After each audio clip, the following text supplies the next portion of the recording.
এখানকার বাড়িগুলো যত না সুন্দর, এখানকার মানুষগুলোর মন তত বেশি সুন্দর। আর এর মধ্যে একটা সুন্দর জিনিস দেখতে পেলাম, দেখুন মা ঘুমাচ্ছে আর 3টে ছোট ছোট বিল্লি ওরা খাচ্ছে। তো আমি যেতেই মায়ের ঘুম ভেঙে গিয়েছিল আর বাচ্চাগুলো ভয়ে দৌড় দিয়েছে। আবার একটা বাচ্চার বহুত সাহস, ও তো খেয়েই যাচ্ছিল। তো তারপর আমি একটু মাটাকে আদর করে দিলাম, সাথে বাচ্চাগুলোর কাছে আসছিল না। তো ধরতে যাচ্ছিলাম আর ওরা পালিয়ে যাচ্ছিল। তাও একটা যে বাচ্চাটা সাহস পেয়েছে সে আমার কাছে একটুখানি এসেছিল, ধরেছিলাম তাকে, কিন্তু আর দুটো তো ভেতরে ঢুকে গিয়েছিল। তো খুব ভালো লাগে আমার এদেরকে। তারপর আমি আবার বাচ্চাটাকে ধরে তার মায়ের কোলে দিয়ে দিচ্ছিলাম।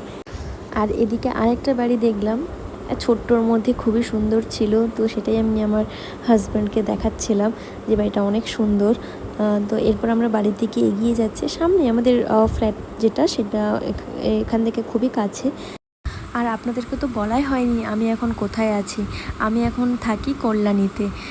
তো কল্যাণীতে শ্বশুরবাড়ি না, মানে আমার হাজব্যান্ড কর্মসূত্রে ট্রান্সফার, তো তাই আমরা এখানে আছি। পরে এই বাড়িটাও দেখুন, কালারটা কত সুন্দর, হোয়াইট আর একদম হালকা স্কাই কালার। তো ওই দুটো কম্বিনেশনটা মানে বাড়িটাকে এত সুন্দর করে ফুটিয়ে তুলেছে। আর তাছাড়াও রয়েছে বাড়িটার মধ্যে অসংখ্য গাছ।